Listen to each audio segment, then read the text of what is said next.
Bayangkan menurut sekalian, kalau Anda yang melihat postingan saya yang tentang Power of Six ya, ada beberapa ya rempah dan rimpang yang saya share di Instagram itu, ada jahe, serai, kayu manis, temulawak,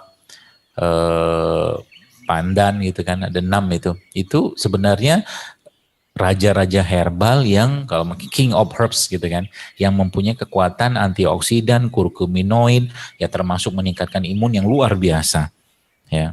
Yang kalau dikonsumsi itu ya pastinya akan menjadi booster imun buat tubuh kita. Ya kayak sekarang tambah lagi dengan ya ada probiotik, kita mengenal ada probiotik ya, salah satu sumber sebelah mungkin asupan meningkatkan imun yang kita bisa dapatkan di Indonesia ini juga cukup banyak ya. Baik itu berupa cairan-cairan probiotik, ada saya ajarkan tentang membuat klasik enzim ya, atau mungkin makanan-makanan probiotik seperti tape atau tempe ya.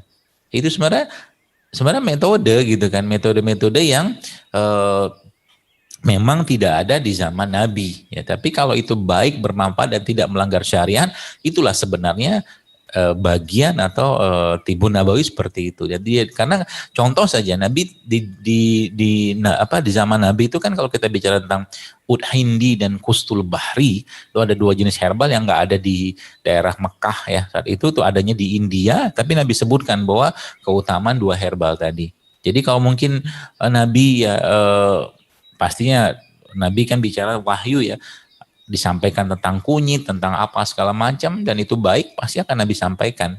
Ya, tapi kan urusan Nabi kan bukan urusan kesehatan gitu kan. Tapi kita sekarang kalau kita mau cerita panjang lebar tentang itu, maka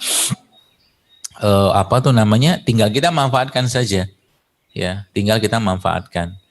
Dan itu bagian dari kesehatan. Jadi metode apapun yang tidak melanggar syariat dan tidak menimbulkan mudarat, ya, itu kita pakai saja.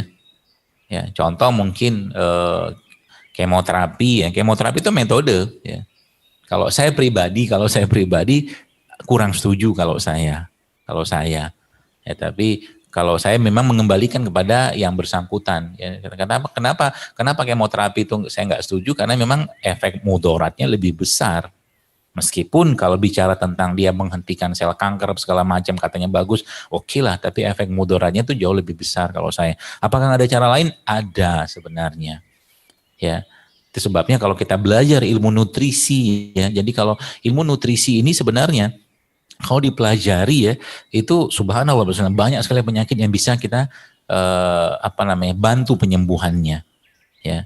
Sehingga kalau Bapak Ibu lihat nanti di YouTube nih atau di Instagram juga ada seorang dokter namanya Dokter Jamil Al-Qudsi.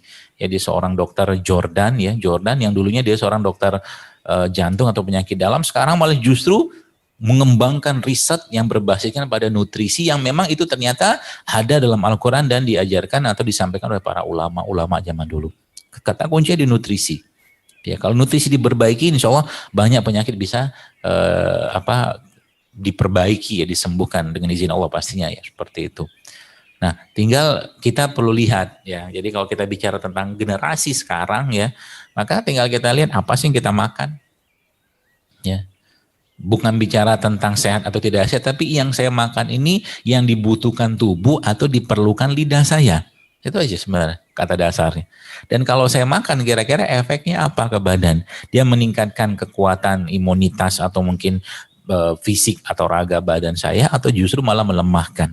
Dan kita sudah tahu, dan saya nggak perlu jelaskan panjang lebar mana yang tidak perlu, mana yang nggak sehat. Kita semua sudah tahu, cuman kebanyakan karena hawa nafsu.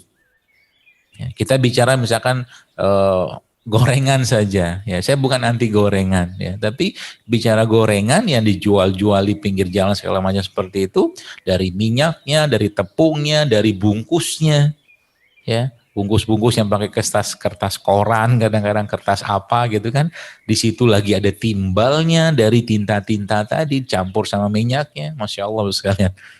Ya, dan itu dimakan gitu kan setiap hari ya oleh generasi kita, bahkan sebagian orang saat ini. Kita mau bicara sehat kayak apa kalau kebiasaan seperti itu tidak kita